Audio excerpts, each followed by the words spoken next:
what kind of statement the Raiders can make with the victory on Sunday versus the Panthers. That plus a whole lot more on Wednesday's edition of the Locked On Raiders podcast for September 18th, 2024.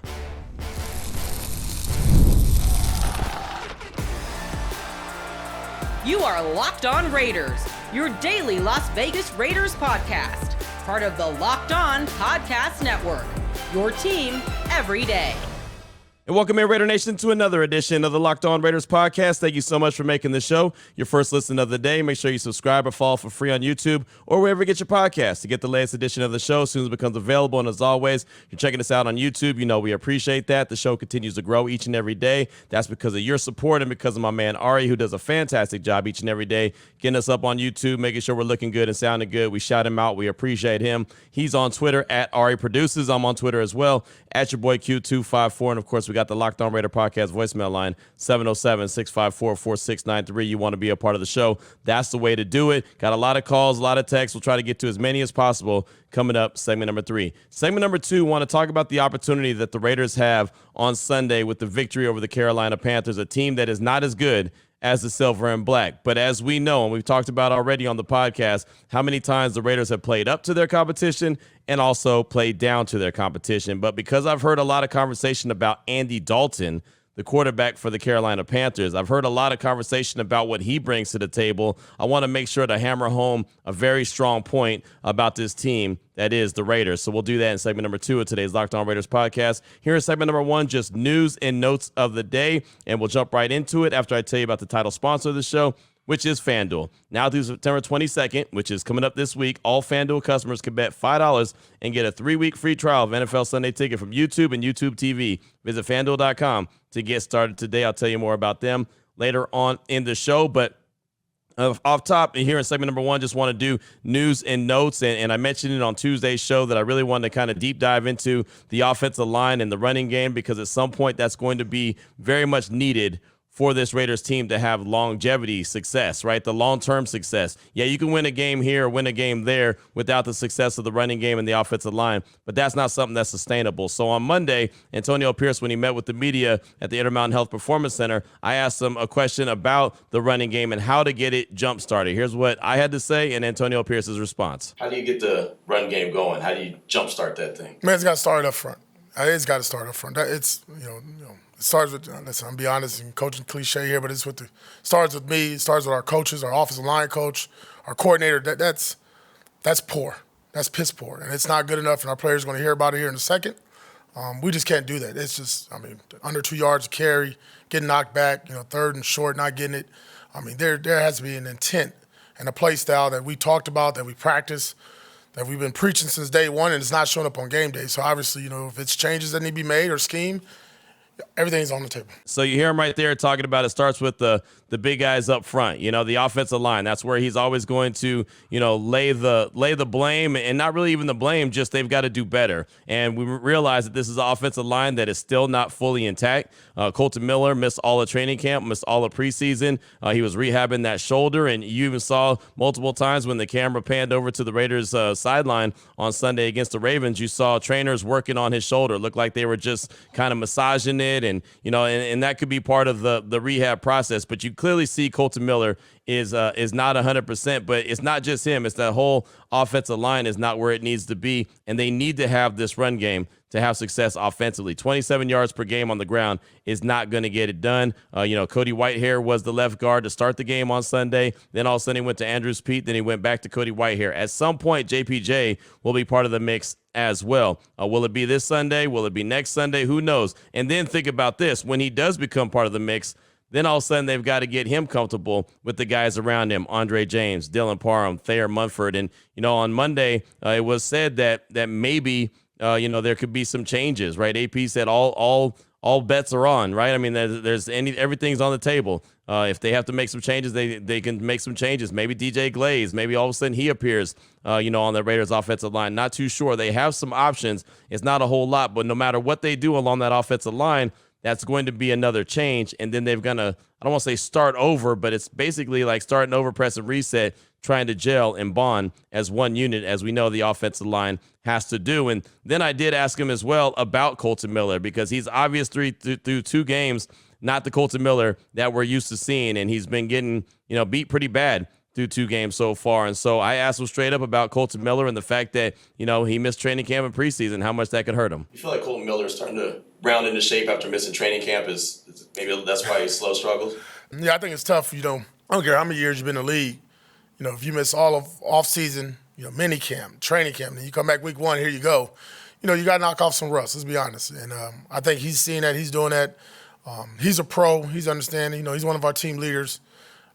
We played well when, obviously, our O-line and Colton Miller was playing well. It's clear as day that Colton Miller is not that guy that, he's always been, that we all know he's all reliable, right? And I'm sure that, as I mentioned, he can start to round into shape, and maybe that's coming up this Sunday against the Carolina Panthers. Hope it happens sooner rather than later. But, again, when you miss everything, the offseason workouts, when you miss mandatory minicamp, when you miss training camp, when you miss preseason, you are going to be behind the 8 ball, and that's where Colton Miller is right now. And, of course, he's trying to get used to the guys next to him, but they need to have that anchor. They need to have that guy playing at an all-pro level, and so he needs to get back to that as soon as possible. Like I said, hopefully it comes up this week, but for this team to have sustained success, right, they got a victory on Sunday against the Ravens, and that was great, but Minshew had to throw the ball 38 times, and maybe they have to open up the offense by throwing the ball to loosen things up to allow, the run game to get going. I don't know. They've got to get into the lab and figure something out. That's Luke Getsy. That's Antonio Pierce. We actually talked to AP around 12:30 today, so that could be a question that we ask him. Is there any changes that we should expect to see come Sunday with the Raiders offensive line? Maybe the run blocking scheme, whatever the case may be. Zamir White's clearly a guy that is a better power blocking running back, power scheme than he is for the zone scheme, but that's what they're running. That's what the Raiders are running. They're running that zone scheme. James Craig is the offensive line coach, and he teaches that, and that's what they plan on doing and having success in that running scheme. And so it doesn't really quite look like it fits Zamir White. Maybe you'll see some more of the power blocking and power running scheme into the mix like they did towards the end of the game against the Ravens. Maybe you'll see a little bit more of that sprinkled in. Maybe you'll see a combination of the two between Madison and Zamir White. And maybe they just got to figure out something that they can do really well. 3 or 4 things that they can do really well in the run game and just continue to do that. Master that, something that we talked about throughout the course of the offseason leading up to, the start of the season. The Raiders have to figure out what they do really well and just do it over and over and over and over again and make teams just beat them at that. So we'll see what it looks like on Sunday against the Panthers, but that is going to be such a heavy emphasis. I don't know. I'm not going to put a number on it, what they need to get. I'm not going to say how many carries the Raiders need to have, but there's no doubt about it. They can't continue to play games and get 27 yards per game on the ground and think that they're going to win too many games. It's just not going to happen. The run game and the offensive line, they have to work together hand in hand to have success. Also, the latest depth chart came out for week 3, and there's really no changes. It really hasn't changed any much. I tweeted it out, and somebody said, "What's the changes?" I said, "It's just week 3." So whatever the depth chart has been basically throughout the course of the season, give or take a guy or two because of injury, it's pretty much the same. So really from what you saw last week from the depth chart, it's the same. I don't really think that it's something that I have to go over each and every week when there's not any kind of massive change. Again, the one change that could happen, maybe Jackson Powers-Johnson is added into the mix. I know he was warming up before the Ravens game, and then he became an inactive. So I don't know if that means that he's going to be ready to go this week against Carolina. Maybe we'll find out. That'll be another question I ask Antonio Pierce today when we meet with them. Is there any update on JPJ? Is he getting closer? Is he getting ramped up? How is he feeling? He was asked about him on Monday, but he wasn't ready to make any kind of announcement on him yet. He hadn't even talked to him, so he said he had to check with him still. So that's really the only, the only personnel, the move that I could see them making immediately is the addition of Jackson Powers-Johnson to that starting lineup at that left guard position. One more little nugget I have for you for segment number 1 of today's Locked On Raiders podcast. I mentioned before that Devontae Adams is a guest on Up and Adams, K. Adams Show, each and every Tuesday. It's at 11 a.m. Eastern Time, 8 a.m. Pacific Time. And so he's going to do that throughout the course of the year, which is a cool opportunity for him. It's also a really cool opportunity for Raider Nation to hear from wide receiver 1 for the team. And so they got into a conversation about Brock Bowers, who had a fantastic game on Sunday. Him and Devontae both did really big things. Well, Gronk was a part of it as well. So Kay Adams starts talking to Devontae about Brock Bowers, and then Devontae flips it to Gronk, and Gronk pays Brock Bowers pretty much the highest compliment that he could. Check it out. Here's the exchange. Kay Adams, Devontae Adams, and also Rob Gronkowski. Check it out. Brock Bowers. I keep seeing how amazing he is out there. He had another big week helping you out, 9 grabs, 98 yards. I would love to hear from both of you, Devontae, and just you just don't see that from rookies in this league.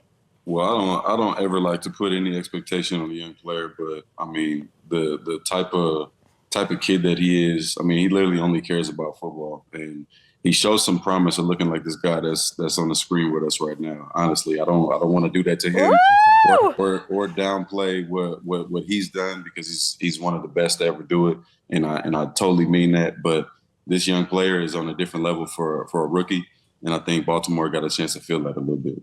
I agree with that, Devontae. I mean, Brock Bowers, I was a big fan of him when he was with Georgia. The guy's a winner. The guy's a playmaker. Whenever the ball's thrown to him, I love his explosiveness after the catch. And I feel like he's on track, to be better than myself. I mean, I don't think he can, dominate in the trenches the way I dominated in the trenches, but just overall as a pass-catching tight end, I think he can surpass me in many situations. I mean, he already has 15 catches, the most by any rookie of all time in their first 2 games as a tight end. So shout out to Brock Bowers. I'm a big fan. I can't wait to, continue watching him. That's a hell of a compliment right there from Rob Gronkowski, saying that he could be a better pass-catching tight end than even he was. And we all know how good Gronk was. He's a guy that's going to go into Canton as soon as he's ready, right? As soon as it's his time and he becomes a guy eligible on the ballot, he's going to walk into Canton, Ohio. He's going to have that gold jacket. So for him to pay that kind of a compliment to Brock Bowers, again, it's only 2 games, so you can't sit there and say that Brock is going to be that dude. But that is a heck of a compliment for a guy that played the position at the highest level. And, he mentioned he's not going to be as good as a blocking, tight end as I was. He's not going to be as great in the trenches. But as Antonio Pierce has told us many times, don't think they're going to ask Brock Bowers to do a whole lot of blocking, right? I mean, that's just obviously that's not what his role is going to be. And you can see through 2 games, 15 catches. He's definitely not a guy that they're looking to lean on and say, okay, hey, man, we need you to do a whole lot of blocking. Can he do it? Sure, but it's not going to be as much. I mean, that'll be more of Michael Mayer, what he's doing, as opposed to Brock Bowers. Brock Bowers is the guy that they're trying to get him the ball so they can get into the end zone more times than not. But I thought that was a heck of a compliment right there from Gronk, and definitely wanted to bring it to you here on the Locked On Raiders podcast. Coming up in segment number 2 of today's show, wanted to talk about the opportunity that the Raiders have to get off to that fast start, something Antonio Pierce has been talking about all offseason, all preseason, training camp, whatever the case may be. He talked about it to anybody who would listen. There's a reason why Gardner Minshew is a starting quarterback. I'll talk about that and what they have coming up and how I'm looking at it in segment number 2 of today's Locked On Raiders podcast. Before I get to that, though, I do want to tell you about a couple great sponsors here on the show, and the first one is DoorDash. And DoorDash is something that can come in handy no matter where you're at, no matter what time of day it is, and especially on game day. If you all of a sudden get locked in and you're trying to watch the game and you don't want to leave the house and go get you some food, the best way to handle that is to DoorDash it. DoorDash will make sure that they go wherever you need them to go, pick up the food, bring it to your house so you don't miss any of the action. I always like to go for pizza and wings, but, maybe you're looking for something else. Maybe you're, tacos and burgers type person, or whatever the case may be. Maybe you're having a big time party and you need to get some extra food and some refreshments at the house. Well, DoorDash can make it happen for you. So it doesn't matter what your, game day ritual is. If you're at the house, if you're at a party, but you want to make sure that you have all the supplies you need, DoorDash is how you can do it. What you need to do right now is download the DoorDash app. Use the promo code LOCKEDFALL24. That's LOCKED fall, FALL 24. The number's 24. It's all one word for 50% off up to $10 value when you spend $15 or more on your first order. Limited time offer. Terms apply. Promo is not valid for orders that contain alcohol. DoorDash, your door to game day greatness. Your door to more. Download the DoorDash app now to order your game day favorites. You must be 21 plus to order alcohol. Drink responsibly. Alcohol available only in select markets. I also want to tell you about the title sponsor of this show, which is FanDuel. And I talk about FanDuel all the time. And they are America's #1 sportsbook, so why wouldn't I, right? Well, they have a little something different for you right now through September 22nd, which is right around the corner. All FanDuel customers can bet $5 and get a 3-week free trial of NFL Sunday Ticket from YouTube and YouTube TV. Then with the YouTube TV base plan, you'll be able to watch every regular season Sunday afternoon out-of-market game. All you need is a Google account and a current form of payment, and you can cancel at any time. Visit FanDuel.com and download America's #1 sportsbook. Again, to get a great offer through September 22nd, all FanDuel customers bet $5 and get a 3-week free trial of NFL Sunday Ticket from YouTube and YouTube TV. Again, FanDuel.com, download America's #1 sportsbook. All right, Raider Nation, here we go. Segment number 2 of today's Locked On Raiders podcast. Want to talk about the opportunity that the Raiders have to really get off to a hot start in this season, 2024 season, like Antonio Pierce has talked about, and really want to bring this up. And we talked about it briefly on Tuesday's show because I've heard a lot of folks talking about Andy Dalton this, Andy Dalton that, 4-0 against the Raiders, 4-0 against the Raiders. He's a veteran. These are the games that the Raiders lose, and they don't win the games that the team that comes in and they're a wounded duck, and you should beat them. They don't win these games. And we know that's a fact, right? That's not something that's made up. That's not fictional. That's a fact. The Raiders have so many times traditionally played up to their competition, just like they did on Christmas against Kansas City, right? In Kansas City on Christmas, and they go and get that dub. Right, the Chiefs have an opportunity to get the #1 seed. The Raiders ruin that. Then on Sunday against the Baltimore Ravens, right, they have an opportunity to get their first victory of the season, and and have their season home opener celebrated by their Ravens fans. And the Raiders ruin that as well. More times than not, we'll see the Raiders step into a stadium and do that, get a big dub, get Raider Nation all fired up, only to lose a game that they have no business losing. So since I've heard so many people talk about the concern level with Andy Dalton, and I talked about this on my radio show on Tuesday, I kept saying, and I reiterated, and I'm going to do that here as well, this game coming up on Sunday is not about the Carolina Panthers. This game on Sunday is not about Andy Dalton. This game is not about Bryce Young being sat down, the Panthers having no weapons, them having a young head coach only a couple games into his head coaching career. It has nothing to do with anything in those jerseys. Anybody coming in from Carolina has nothing to do with them. This game is squarely on the Raiders. This is all 100% about them and what they're going to bring to the table for every reason that I've already rolled out. Way too many times you've seen them win a game,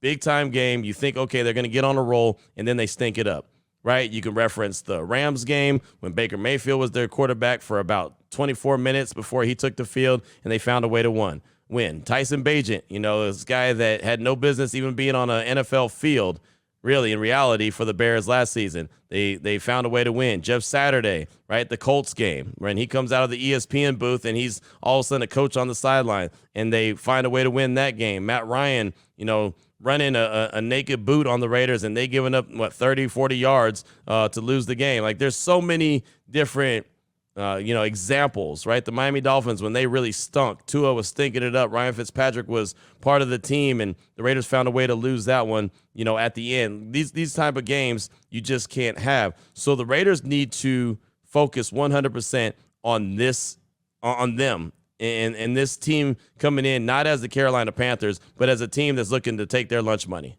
right? They've got to be able to just focus on them, not worry about the opponent. I've had so many coaches over the course of me covering sports, didn't matter if it was high school, college, or the NFL, that said, Q, it's never about the opponent. It's always about us. We have to do our thing. We have to maintain a certain standard. And that's something that Antonio Pierce has been, preaching. Maintain a certain standard, and it doesn't matter who's across from you. I said it on Monday. I said it on Tuesday. The Raiders had no business losing this game to Carolina. They really don't. They're a much better team on paper, but we know that games aren't played and they're not won or lost on paper. You've got to go out there and execute. And on any given Sunday, any team could lose to anyone if you're not on your A game. But this is the season home opener for the Raiders. Allegiant Stadium, everyone's fired up because of the win over the Ravens. I don't anticipate a ton of Carolina Panther fans being in the building. That's just me. We'll see. I think that there's going to be a lot of Browns fans the following week, but Carolina Panthers, I don't see a whole lot. So the Raiders have absolutely no excuse. I know the Panthers are 0-2. I know they have a veteran quarterback that hasn't lost to the Raiders. I know that a lot of times when you make changes, there's a rally around that guy. Like, I get all that. But one, Andy Dalton's never faced a defense like the Raiders have. I know for a fact he's never faced a defense like the Raiders have had because I've never seen a defense like the Raiders have. In all my years of following the Raiders, covering the Raiders, rooting for the Raiders, I've never seen a team that had a defense that was this dominant, a Raiders team that had defense this dominant. So I know Andy Dalton's never seen them, right? I can promise you. And he's 4-0 so far in his career. That's fine. But on top of that, and this is not for the Raiders, this is for us to conversate about here on the Locked On Raiders podcast. They win this game on Sunday. Okay, now they're 2-1. They have an opportunity to beat the Browns also at home and improve to 3-1. Then they've got the Denver Broncos after that. We know that they're a wounded duck as well, even though that one's on the road. And again, you can't get too far ahead of yourself. But the point is, Antonio Pierce has been preaching, get off to a hot start. Get off to a hot start. So all of us, including myself, said, get that win week 1 in L.A. versus the Chargers. Well, obviously that didn't happen. But then you bounce back and you get that victory over the Ravens. You cannot take 2 steps backwards by losing to Carolina. You just can't. That will be an absolutely shooting yourself in the foot. That's worse than any penalty that the Raiders have taken this season is if they were to lose to Carolina on Sunday. They have absolutely no business. I'll be doing the crossover edition tomorrow, and, as honest as I could possibly be with the host of the show, I'll say, look, man, the Raiders have no business losing this one. Doesn't mean that they won't. It just means that they have no business. Clearly, the Panthers are not a very good team. They're not a very good organization, right? As many failures as Bryce Young may have had, a lot of that more is on the team and the organization than it is even on him. But when you look at a schedule and you look at the 17 games that they have, right, you always you break it into quarters. We always talk about that. That was something that, John Gruden said back in the day, and it's always stuck with me. You look at games in the quarters. AP talks about, you got to get off to a hot start in the first quarter. Well, what if they end up the first quarter 3-1? That's that hot start he's looking for, right? And it's possible. You win this game on Sunday against Carolina, you double it down with another win against the Browns at home. Boom, there you go. That's your first quarter. You're 3-1. To achieve the ultimate goal that they want, which is double-digit wins to give themselves an opportunity at the playoffs, you have to go 3-1 in a couple of those quarters throughout the course of the season. You can't just go consistently 2-2, 2-2, 2-2, 2. You just can't do that. At some point, you've got to go 3-1. So right now, you have a chance to do that, and then you have to do it again at some point in the season, and then you could sprinkle in a 2-2. But you want to try to consistently win every quarter. You would like to be 3-1 every quarter, but I'm not saying that that's a possibility. That's a reality. Again, you're chasing 10 wins. You got 1, and you should have 2 come Sunday. But if Antonio Pierce is going to prove that this Raiders team is not the same old Raiders that we're used to, the team that plays up to their competition and also plays down to their competition, if they're not that team, they'll go out there and they'll handle their business on Sunday. It's just that simple. You'll learn a lot. I'll learn a lot. I talked about it quite a bit on my radio show. You'll learn a lot about this team if they go out there and they play at the level they're supposed to, right? I heard like the morning tailgate on Raider Nation Radio talking about a certain score because the Chargers beat the Panthers like 26-3. Well, is that what the Raiders have to do? Like, I don't care about the score. I don't care about the score. I want to see sound football. I want to see the offense play well, the defense continue to play at the level it's playing, special teams keep doing their thing. Like, that's all I care about. I want sound, quality football. Letting it be known that they're not thinking, oh, well, this is the lowly Carolina Panthers, so we can, drop our guard and not focus as much as we did against Baltimore. No, you just got to go out there with that same mindset that, hey, this is going to be a tough out. Nobody's anticipating us win this game, so let's go get it. Because I'll tell you right now, the Panthers aren't a team that wants to go 0 for the season. They're going to want to win a game. They're going to probably win a few games this season. And they're in the same position this week that the Raiders were in last week against the Ravens. Nobody's picking the Panthers to win this game on Sunday. They're not, because they know all the situations that's going on. So with that being said, don't let the Raiders, if you're the Raiders, you can't let yourselves end up being like the Ravens. And obviously the Ravens are a much better team and have higher expectations than the Panthers do. But, the case is still there, right? I mean, teams that haven't won are the dangerous teams. They want to win. Again, you'll learn a lot about this team based off what you see on Sunday.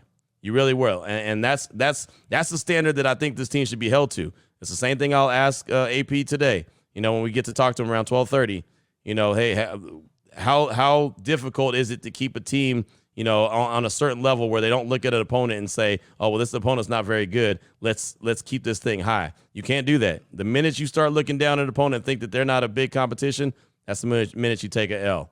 And if you do that, then all of a sudden, again, you're taking 2 steps back. So they've got a big opportunity. They can get off to that hot start. On Sunday could be, the second step to that hot start. But they've obviously got a lot of work to do, and it's a very long season. But this would be a really good way to get things rolling under head coach Antonio Pierce. What's on your mind? Your calls and texts coming up. Segment number 3 of today's Locked On Raiders podcast at 707-654-4693.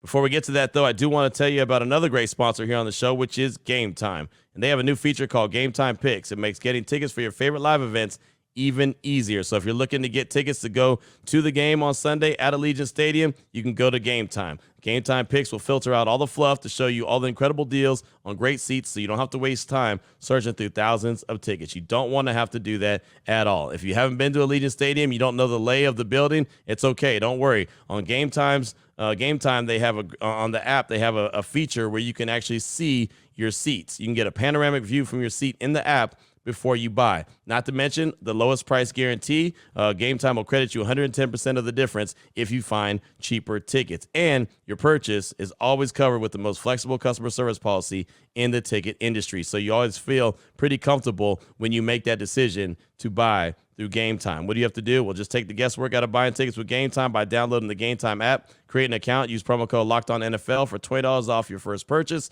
Terms do apply. Again, create the account, use the promo code LOCKEDONNFL. It's all one word, LOCKEDON NFL for $20 off. Download Gametime today. What time is it? Game time.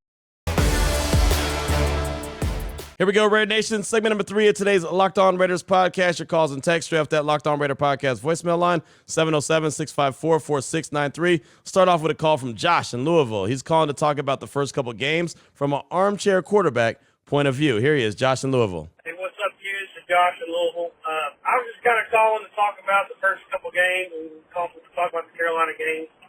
I heard a lot of people, kind of saying that, Antonio Pierce and Luke Getsy kind of like counting them out like in the first game or the first half. Like, I think the real big issue is the offensive line. I've been kind of thinking about, what are some things that I think they could do for an armchair quarterback perspective, of how to address that. And, I'm just kind of hoping that they'll show, there's really nothing they can do to bring in anybody from the outside. I've kind of looked around, there's nothing out there. But it's going to have to be something maybe more from the internal roster. So I was thinking about possibly, obviously JPJ getting healthy and or DJ Glaze, maybe put him in somewhere, or Will Putnam, on the practice squad. I know he was really good. The center from Clemson, he was really good in fall camp or summer camp and everything. So I was kind of just thinking about that a little bit. That's obviously where the issue is with the offense, I think. We're really struggling to run the ball, and I'm kind of hoping they'll maybe shuffle some guys around, maybe use Brock Bowers and Michael Mayer more, maybe try to loosen the linebackers up a little bit more. That's just my armchair quarterback perspective on that. And another thing is with the game Sunday against Carolina, everybody's kind of writing that in as a win. You got to think that, Carolina's 0-2. They've been beaten handily in their first 2 games. They benched Bryce Young. They're going to Andy Dalton. Everybody's dogging them in the media. I think they're going to circle the wagons a little bit. I really honestly think that they're going to come in here with a little bit more of a chip, and I think that, the Raiders are going to have to come out and be ready to go from opening kickoff to, till the clock strikes 0 in the fourth quarter. They're going to have to really bring it, So I'm not as worried because of our defense, but that's just kind of my thoughts on the opening season here. Thank you, go Raiders. Josh, thanks for the call. Appreciate you, my man. And as far as the offensive line, I'm not sure what type of adjustments they're going to make. AP said that, all options are on the table, so we'll see, right? Maybe DJ Glaze is added to the mix. Maybe they can move some guys around. Maybe Dylan Parham goes back to the left guard position. I'm not too sure. Right? I really am not, because this is what they've been working with, and you don't want to really disrupt anything right now as they're trying to gel, but you also know that JPJ is going to be added to the mix somehow, some way. Again, not too sure exactly what they're going to do. As far as the game goes, man, I mean, they've got to really show what they can do and show who they are, right? Teams, whenever they make changes or go through some adversity, normally they get an immediate like boost, right? A little bit of energy. And we've seen that firsthand with the Raiders. Sometimes they'll win a game after, just for example, when Josh McDaniels got fired, AP comes in, boom, they get a win. When Rich Bisaccia took over, they went to Denver, boom, they got a win. Sometimes you just, the changing of the guard or whatever the case may be can help a team out. So the Raiders have to make sure that they don't allow that to happen, right? They don't allow the Panthers to rally, just like the Colts, right? The Colts all of a sudden changed their head coach. They put Jeff Saturday there on the sideline, and they sit their quarterback down and bring in Matt Ryan, get him off the bench, and boom, they go to Allegiant Stadium, they get a victory over the Raiders. Like that can't happen. The Raiders have to make sure that they're on their A game and not treating them like they're the Carolina Panthers, but treating them like a team that they expect to go in there and give them their best game. They have to play all these teams like they're that team. Right? Like they're the Ravens, like they're the Chiefs, like they're the Bills, like they're one of the better teams in the National Football League. They cannot, play down to the competition. That was the whole point and the key to segment number 2 in today's Locked On Raiders podcast. But Josh, thanks so much for the call. I do appreciate you. Got a text from John in South Bay, LA. It says, Q, it's been a minute. Quick shout out to you and Ari for getting us through the offseason and into the regular season. We see you working each and every day. Appreciate you. As far as our home opener is concerned, the Raiders can't sleep on the Panthers. This is, in all caps, must-have game. It feels like that Rams-Baker Mayfield game or even that Saints-Andy Dalton game from 2022. As soon as I heard Andy Dalton was starting, the sirens went off in my head. Dude is somehow undefeated against the Raiders, 4-0. We got to make that 4-1 and retire that dude. This is the Panthers season in week 3. Their season is already on the brink. They're going to bring everything they got, but we need to do the same. Physicality, violence, ill intent, pain, enough is enough. Go Raiders. That's John from the South Bay in LA. Facts. Going back to the conversation I had, segment number 2, you've got to be able to handle your business, right? You know that the Panthers, they have nothing to lose. They're going to throw the kitchen sink at you, right? Andy Dalton is a seasoned veteran. He's going to know how to get the ball out of his hands. He's going to know how to get it to their playmakers. They do have some. Deontay Johnson is there. They have other guys as well. Adam Thielen is there. They have, running backs. They have guys that can get it done. And, oh, by the way, their offensive line is not bad. They built that up. They just haven't done a good job executing, right? Really, Bryce Young hasn't been, it wasn't pressured a whole lot through the first 2 games. So that offensive line is a lot better. But again, as I mentioned before, Andy Dalton's never faced the Raiders defense like the one that the Raiders have this year. So I do, feel very confident that the Raiders are going to win this game, but they can't go in there with that confidence. They got to go in there knowing that, hey, man, this is going to be a 4-quarter game. We got to go out there and ball out. They cannot wait till the 4th quarter to try to come back like they did against the Baltimore Ravens, or things could end really badly. So they need to go and get it done. So thanks so much for that text. I do appreciate you. Really good stuff. Up next, got a call from Spicy C in Houston. He's calling to drop a couple nuggets about the Ravens game and then turn the page to the Panthers game. Here he is, Spicy C. Yo, Q. This is Spicy C from Houston. Just got a couple nuggets back on the Ravens game. We're moving on to the Panthers, but I got a couple nuggets in the Ravens game before we go. I just want to talk about penalties. AP has had this team. We've been locked in. I saw the Ravens have a bunch of them. They had that 3rd and 1 false start penalty that really messed them up. That could have put the game away, but they kind of gave us a chance. And those penalties really just on their side helped us stay in the game and helped us stay in the game by staying on the right side of the penalties.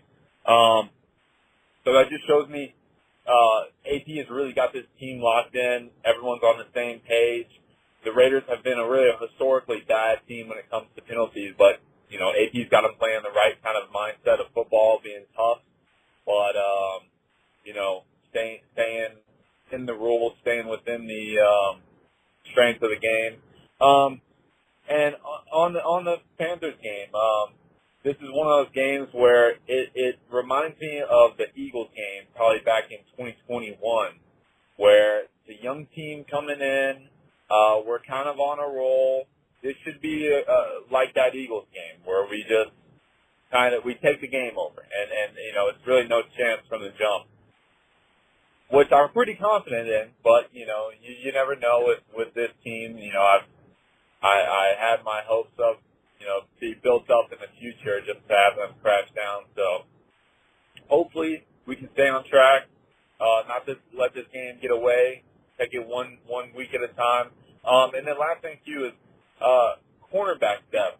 I really, I really love our corners right now. Hobbs, Jack Jones, sporting business really been doing good, and Cam Richardson, I'm looking forward to seeing if he gets some burn. But I was wondering if you thought maybe kind of later in the year we might tap into free agency or even in the trade, kind of close to the deadline, see if we could get more cornerback depth, because that's a position that really scares me. And also offensive line. I saw 2 or 3 times throughout the game they put in different offensive linemen, specifically with the left guard position. I saw Andreas Pete there. I saw Cody Whitehair there. So are they just trying out different combinations? Was somebody hurt? They trying to give them some rest? Let me know, because that was a big concern during that whole game, is the offensive line and just their chemistry, not really getting be able to get a lot of push on the line. But that's about it, Q. I'll be tuning in this Sunday, hoping for a Raiders win. Stay easy. See Money, thanks for the call. Appreciate it. And as far as penalty goes, man, AP has the Raiders very disciplined, right? That's so important. One of the biggest keys to that Ravens game on Sunday was the fact that Baltimore had 11 penalties for over 100 yards. The Raiders had 2. Right? I mean, that really is, as silly as that sounds, it's such a big deal. Normally, that's the reverse. Normally, it's the Raiders with 11 penalties and the other team with only 2. They are playing very clean football, and they've been playing clean football since AP took over. That is so impressive. It's very rare that you talk about a Raiders team that plays as disciplined as they're playing. So, yeah, that's a big key, and they've got to be able to keep that up.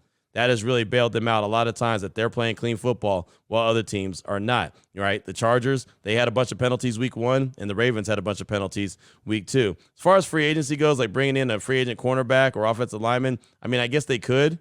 We'll see what Tom Telesco, if he decides to do anything. It feels like that they're pretty comfortable with where they're at the cornerback position, and they're not looking to bring in, a veteran right now. Maybe if they suffer another injury, then they'll be forced to. But I think right now they're pretty comfortable where they're at, and I'm sure that Telesco continues to, comb the waiver wire as teams start making adjustments to their roster and moving on from guys. But remember, when guys get moved on from, there's usually a reason why. So, you don't want to just go out there and sign a guy because of his name. But I think that they're pretty comfortable right now where they're at. But thank you for that call. I do appreciate you, and we'll take one more text. This one's from Peter in Winnipeg. Says, hey, Q, it's Peter from Winnipeg. I'm sure the video of Dan Orlovsky and Mina Kimes has gotten around a bit by now. They mentioned that Vegas would be a great destination for Matt Stafford if the Rams considered blowing it up with all the injuries they've already experienced. I mean, I like Gardner Minshew, and he looked good in the second half, but Stafford with these weapons would be amazing to watch. I think it might be worth it to explore the move. Vegas could still go after the quarterback in the draft and let him sit for a season behind Stafford. Maybe they can go all in with this team and still build for the future. Anyways, love the show. Keep up the great work.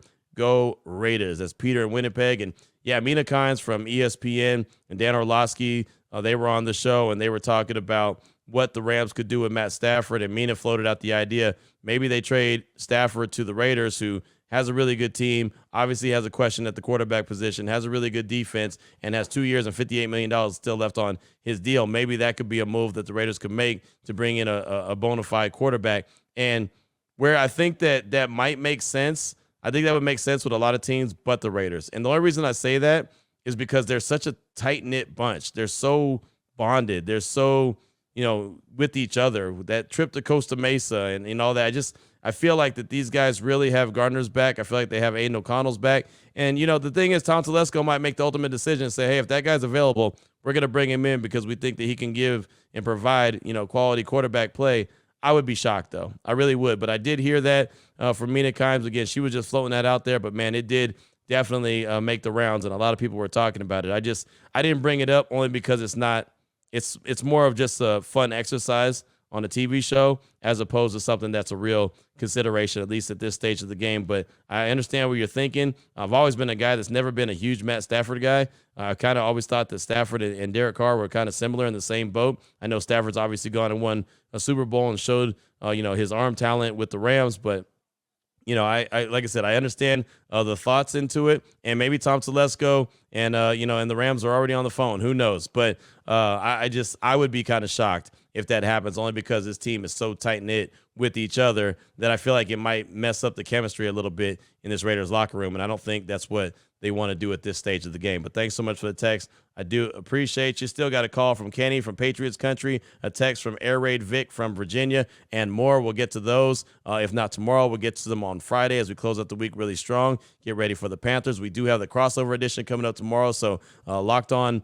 Panthers host Julian Council. He'll join the show. We'll talk all things storylines for both teams, offensively and defensively. We'll talk about what needs to get done for each team to come away with the victory on Sunday. Again, a game that I do not expect the Raiders to lose. They should not lose. And if they do, then they're going to take 2 steps back from the success that they just built by getting the victory over the Baltimore Ravens. But we'll have that coming up on tomorrow's show. And, of course, like I mentioned, we'll close out the week really, really strong as we get ready for the season home opener, the Carolina Panthers at Allegiant Stadium. So until then, Raider Nation, take care of yourself, take care of your family, love on your family. Most importantly, as always, just win, baby.